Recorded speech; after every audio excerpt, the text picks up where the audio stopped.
Hi everybody, welcome back to Rosemaling with Art of Lisa. On today's video, I'm just going to do a short little video for the top of this Bombay box that I did recently for a class. And you can see that I haven't quite finished everything.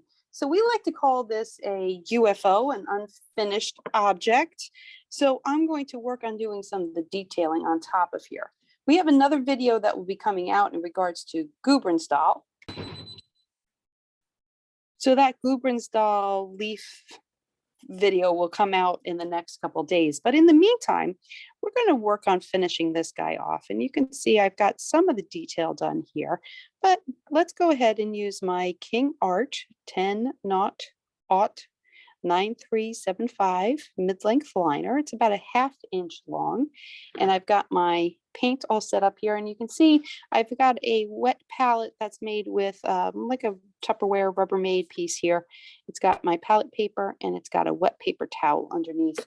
I have a number of different palettes going on right now, so we're just going ahead and finishing things. Now I'm going to go back. I don't quite like how kind of muted this got. So sometimes you can go back and give it a little freshening up here. I'll darken it up a little bit. Okay. I hope everyone is well out there. You know, all is well here. A little crazy, but you know, isn't that the story of everybody's lives right now? All right, I have my medium set up here in a little cup. I'm actually going to switch to some white. Let's get that white in and around. Same brush. I'm using JoSonja brand paints. Just happens to be that's the color or that's the brand I like. It's very similar, at least I find it's similar in texture to oils, which again, those of you who have been with me before have heard me say this, but Rosemaling is traditionally a wet on wet technique with oils. Now, I started off with oils for the first 20 plus years, and then I switched to acrylics as I started having my family here. So I've worked along the way to learn how to make my paints work and act like acrylics.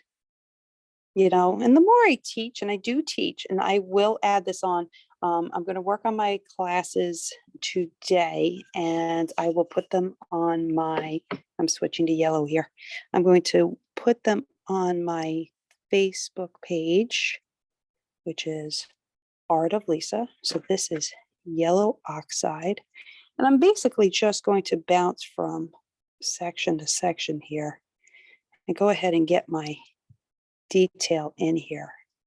This is a pattern that I did. It's in the for a convention. It's a Hallingdal style. I don't like that teardrop. So let's change directions here. It's in the Hallingdal style, which is a symmetrical style. Okay, so it's all balanced. And, you know, during a class, even though it was a 4-hour class, you can only cover so much information. So you try to get the majority of a piece done. And sometimes you can't quite get the whole thing. And like I said, then it becomes a UFO. It ends up sitting in your studio or on your shelf, waiting for that time for you to sit and finish it. So today's a good day to do this. I'm actually not in my home studio today. I am working in one of the galleries that I am an artist in. I work in a co-op gallery in Havre de Grace, Maryland. So we each take turns running the gallery. And I just have my little recording set up here so I can do my video. If I need to pause in between, if it seems like some odd pauses in between, well, I'm just pausing it as people come in, you know. But it's a nice day to bring some work to finish. Whoops, don't mind the alarm. I'll turn that off. Don't know why that went off, so ignore that sound. All right. Actually, the timer for that was for something that I already took care of and I forgot to turn the timer off. All right, let's get some of this in. So this orangey color that I'm using to highlight my red scrolls is Vermilion, Virmilion.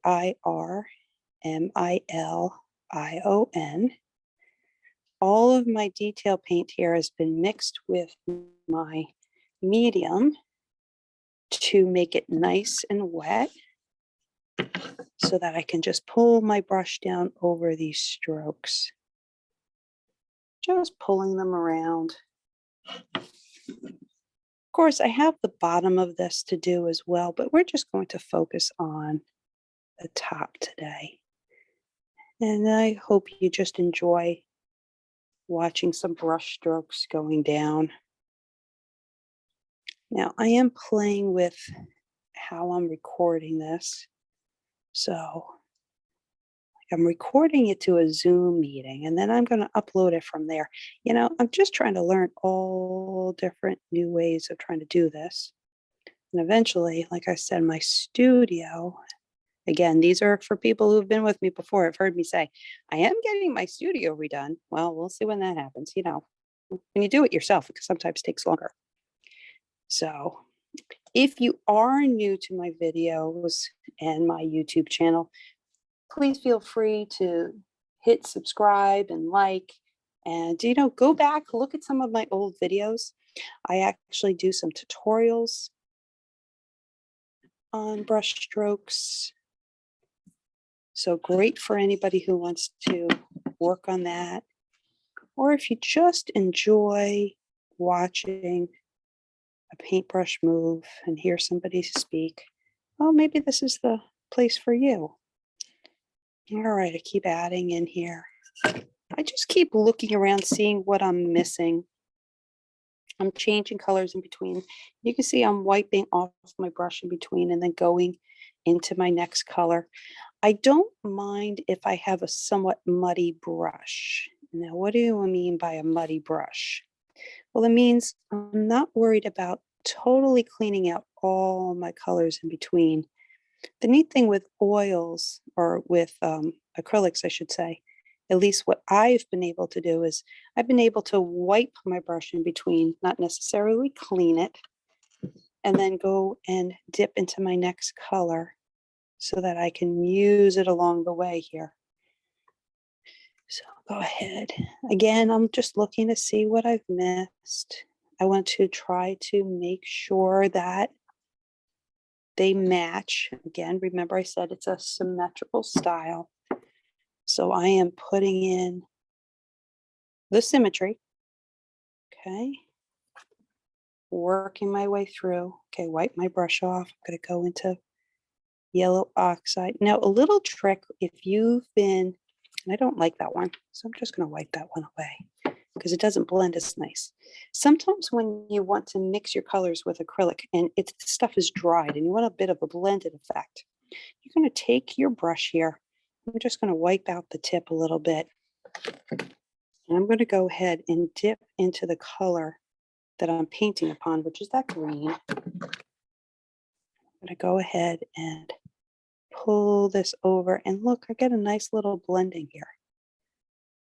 A little blend on top. Okay. Go ahead and work around. And this is just a nice thing to do. Just finish it up. Dot, dot. Okay. There are a lot of different styles out there. I have another piece for another class, that Gubrin style class that I mentioned. That I have a plate from a class I'm going to finish. Work on that. Maybe I'll try to do a little video with that as well. Okay. I'll work my way around. And just enjoy the process. You know, I can go ahead and add some detail lines in here. Maybe I'll get some white teardrops here. I like these teardrops that have kind of a little tail that comes out of it. Almost looks like a leaf as opposed to just a teardrop. Anything you add to the piece you're working on just adds to the overall aesthetic. You want something that's going to be pleasing to the eye. Now, I don't know if you caught, I had a little red mark there. Well, that wasn't supposed to be there, so I used that teardrop to kind of cover it up. That's kind of a good, neat thing to do. Okay. I'm going to add a little white right in here. Now, I might paint the same pattern for a class numerous times. And each time, there'll be slight differences to it. I don't worry if each and every stroke looks exactly alike. It's really okay if it doesn't. Okay, let's get another one in here. Oh, there we go, one there. See, I'm just kind of working my way around. I don't know if you can tell, but I'm using my arm as a brace. Okay, hopefully my bandwidth is doing okay here. Well, you know what? Well, don't like that one. Just wipe it away. Of course, make sure you wipe off your fingers. Probably shouldn't use fingers. I do have my stack of paper towels handy. Okay. Go ahead and pull that down. Let's see, what do I have there? Oh, I have my stem lines that are coming up here. I also have a little white detailing on the outside here. That comes up like so. And then go ahead and pull a stem line this way, stem line that way, and a little bit of cross hatching. And again, if it doesn't match exactly with what's on the other side, it's really okay. You want it to be as close as possible, but it's okay if it doesn't match exactly. Your eye, your mind's eye, because there is symmetry to it, will automatically accept it as similar. So you don't have to make yourself crazy over it. Okay? As many of you know, I like to say, it's just paint. It really is. It's just paint. This isn't rocket science. This is just enjoy the process. Now, it doesn't mean that as you're learning something, you don't have frustration with it, because anything worthwhile in life to learn, you are going to have a learning curve. As you watch my videos and you watch the paint flow off my brush, remember that I've been working with a brush in hand like this for 40 years. Okay, yes, I was -2 when I started. Now, literally, I was 11 when I started. So 40 plus years of having a brush in my hand. I'm working with muscle memory. My brush, my hands, my mind all work together. Any of you that are out there that has worked at something for a long period of time, whether in the arts, sports, whatever it is, it will come to you naturally. That's the same with Rosemaling. So anything you do, you have to work with. Nothing like life lessons with Lisa. All right, and there's that stupid timer again. And we'll turn that off one more time. Okay, you can laugh. Boy, Lisa's just so organized today. So I'm going to put these final little teardrops in here. You can see the whole thing kind of coming together. I have a little bit of detail lines up here at the top. Get that in, that yellow oxide. And I have these straight lines, one there, one here.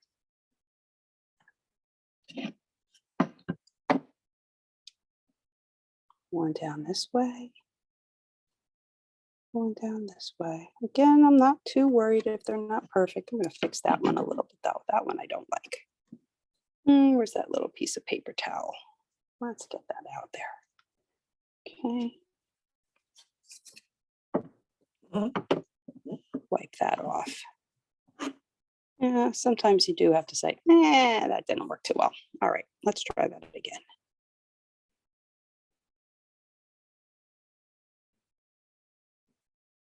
Okay. Well, that's better. There's something called a little wipeout tool. Let's just bring that edge a little bit in. Look at that, nice. And I have my dots to go in there, so use your stylus.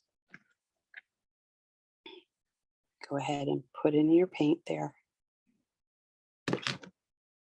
Come on back and go dot, dot, dot, dot, dot. And it kind of extends those lines in there. Oops, that slipped out of my hand, didn't it? Get that cleaned up. There you go. Well, still not clean. There we go. See, it doesn't always go so smoothly. And I'm not going to edit it out. I'm not good at editing. So I just leave it in. So if there's a mistake, if there's a bobble, if there's whatever, you're going to see it. It's like when I'm actually home and in my studio and you hear dogs barking or you hear a soccer ball flying through the house or, whatever it might be. It's all part of life. So anyway, again, I thank you all for joining me. I hope you've enjoyed just a little time with me and my brush and a little Rosemaling joy. Nothing like me knocking my camera again. Pull this brush around. Please look for more videos. I'll be coming out with another one within the next few days.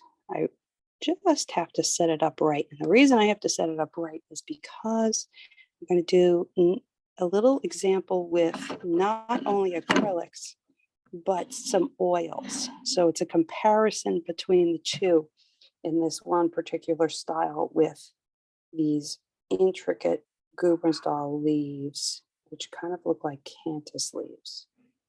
So there's my little tease for my next video. Anyway, I thank everybody for joining me. I hope you've enjoyed some time with me. And remember, it's just paint. Take care for now. Bye-bye.